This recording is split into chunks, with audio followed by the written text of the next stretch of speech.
L'incertitude est là, omniprésente, dans les discours, dans les conversations autour d'un café, dans nos têtes. Mais l'incertitude est-elle un problème? Non. Le changement, c'est la vie. Sans lui, notre vie serait figée. Ce n'est donc pas l'incertitude, le changement, le problème, mais bien la manière dont on vit cette incertitude. Rappelons-nous, le Covid. J'ai eu la chance d'accompagner des centaines de dirigeants pendant cette période-là et de voir vraiment la différence entre deux comportements. Il y avait ceux qui renvoyaient leurs équipes à la maison avec des messages de peur, qui se sont rués sur le chômage partiel, sur la fermeture.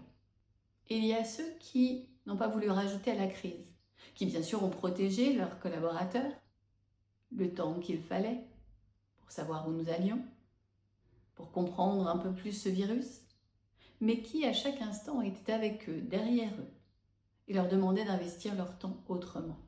Très vite, après une semaine ou deux, ceux-là ont organisé des rencontres virtuelles. Ils ont ouvert des espaces de dialogue. Ils ont cherché des solutions. Et très vite, ceux-là ont proposé à leurs équipes de profiter de cet espace-temps qui était libéré dans leurs agendas pour penser l'avenir, pour penser à tous ces projets qu'ils n'avaient pas pu mettre en place jusque-là, faute de temps. Les premiers ont eu du mal à faire revenir les gens au bureau, et peinent parfois encore. Les seconds ont anticipé l'avenir et ont tiré leur épingle du jeu, ont trouvé des opportunités dans la crise, sans mettre en danger leurs collaborateurs et leurs équipes. Alors, dans cette période d'incertitude à nouveau, nous pouvons tous choisir notre réponse à l'incertitude, notre réponse à la crise. Nous pouvons nous replier, nous pouvons cesser tout investissement, nous pouvons stopper tous les projets, comme de trop nombreuses entreprises sont en train de le faire, rajoutant de la crise à la crise. Ou nous pouvons, étape par étape, continuer d'avancer. Parce que si d'autres attendent, nous pouvons bouger. Parce que si d'autres ont peur, nous pouvons faire confiance. Pas une confiance aveugle, une confiance qui investit. Alors je vous propose 3 réflexes. Le premier, stop and look. Se poser la question vitale. Suis-je vraiment sûr de ce que j'avance? Suis-je vraiment sûr qu'il faut tout arrêter? Suis-je vraiment sûr qu'il n'y a plus rien à faire? Suis-je vraiment sûr que je n'ai plus de marge de manœuvre? Le deuxième, c'est justement concernant cette marge de manœuvre. Comme le disait si souvent mon mentor, Bertrand Collin, face à un problème. Si j'ai 20% de marge de manœuvre, comment puis-je faire de ces 20% 30%? Si j'ai 30% de marge de manœuvre, comment puis-je faire pour que ça devienne 40%?